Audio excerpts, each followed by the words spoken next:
December 1 रु आरंभ हो विधानसभा शीतकालीन अधिवेशन। एथर अधिवेशन रही 26 कार्य दिवस, 5 दिन छुट्टी डिसेम्बर 1 रु 31 जाए चलिब शीत अधिवेशन। विधानसभा सचिवालय पक्षर एने विज्ञप्ति प्रकाश पाई। एथर अधिवेशन में 26 कार्य दिवस रही 5 दिन छुट्टी डिसेम्बर 1 रु 31 जाए चलिब शीत अधिवेशन। तेज डिसेम्बर 1 रु आरंभ होगा जाऊँगी विधानसभा शीतकालीन अधिवेशन। विधानसभा सचिवालय पक्षर एने विज्ञप्ति प्रकाश पाई। एथर अधिवेशन में 26 कार्य दिवस थिबा बेले 5 दिन छुट्टी डिसेम्बर 1 रु 31 जाए चलिब शीत अधिवेशन। एथर अधिवेशन बहुत सरगरम होगा नहीं आशा करा जेहेतु बहुत गुड़े प्रसंग रही वर्तमान विरोधी हाथ में शासक दल को घेराव करने शासक दल निजक से हिसाब से तैयार करुच्ची। विधानसभा अधिवेशन में से नहीं आलोचना करने अधिक आलोचना करने करेस्पोंडेंट अजेश मल्लिक अच्छे समस्त फोन लाइन में। अजेश अधिक अपडेट आपण गठू निश्चित भाव देखु जदि कह डिसेम्बर 1 रु शीतकालीन अधिवेशन आरंभ हम पाखापाखि मासे व्यापी अधिवेशन चलो। या भर देखिए जो डिसेम्बर 1 तारिख रु जेहेतु 31 तारिख पर्यंत रही विधानसभा अधिवेशन ता भीतर 26 कार्य दिवस रही। देखिए केवल सरकारी छुट्टी दिन और रविवार व्यतीत सबुदिन गृह कार्य चलो। सब बड़ कथा हूँ 1 तारिख दिन रही अतिरिक्त बजेट आसव।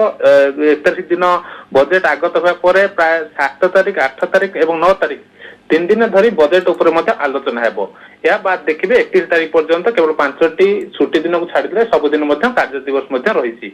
क्योंटा कौटी देखो यदि कह वर्षर शेष जेहेतु वर्ष को पाखिपाखि 60टी कार्य दिवस 60 दिन विधानसभा बसार कार्यक्रम रही से क्रम देखिए जेहेतु संपूर्ण अधिवेशन सब शेष होती अधिवेशन 26टी कार्य दिवस रही से क्रम देखिए 26टी कार्य दिवस रखा जाइए।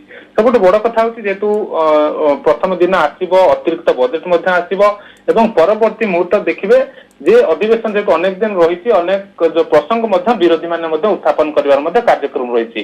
गोटे पटे विधानसभा चलो अनेक गुड़िक जो गुड़िक बिल गुड़िक आसबार जो कार्यक्रम रही तो परवर्ती मुहूर्त केतोटी बिल आसो कौन से परवर्ती मुहूर्त स्पष्ट करा किंतु जेहेतु 31 दिन मध्य पाखापाखि 26टी कार्य दिवस होती जेहेतु वर्तमान भी कोविड स्थिति संपूर्ण जाना कटका सरकार पक्ष लागू रही हुए तो आशा करा ठीक पूर्व अधिवेशन जो कोविड कटका भितर बसला तो सही कटका मध्य विधानसभा गृह कार्य चलो।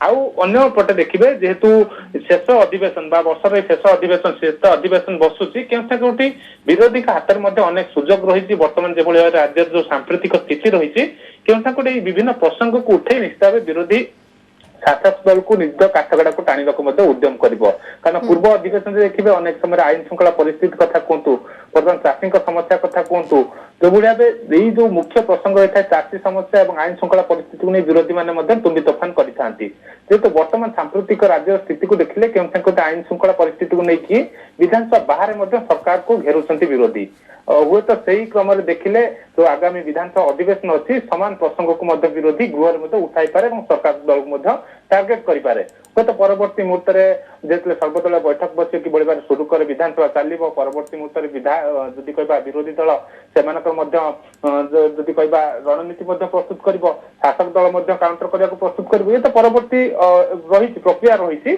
किंतु जेहेतु आज विधानसभा विज्ञप्ति प्रकाश पाई 1 तारिख दिन सप्लीमेंटारी बजेट आसव 3 दिन धरी 7, 8, 9 या आलोचना हो। आउ जो पाखापाखि 26 दिन गृह कार्य चलो लंबा अधिवेशन पाए रही क्योंकि कौन विरोधी हाथ में अनेक सुजोग रही सरकार दल को घेरिया हुए तो परवर्ती मुहूर्त केतोटी बिल आसो से संक्रांत स्पष्ट कर जेहेतु आम कहीपर आगामी अधिवेशन हिसाब से कह सरगरम विभिन्न प्रसंग रही विरोधी हाथ में सरकार दल से किभली काउंटर कर रणनीति प्रस्तुत कर निश्चित जेहेतु सांप्रतिक स्थिति राज्य में आईन श्रृंखला परिस्थिति को लेकिन विधानसभा बाहर विरोधी माने सरकार दल को घेरुंट विभिन्न समय राजरास्ता को ओह्लाई हुए तो यह विरोधी मान एक प्रकार मुख्य प्रसंग निहाती जेहेतु पूरा मासटी रहुची 26टी कार्य दिवस सह शेष अधिवेशन ए वर्षर विधानसभा आरंभ हो डिसेम्बर 1 रु तो अनुमान करा जाउछि कि हुए तो सरगरम रहिबो जेहेतु बहुत गुडे प्रसंग अछि विरोधी हाथ में शासक दल मुकाबला करने पूरा प्रस्तुत अच्छा। धन्यवाद अजय सविशेष आलोचना।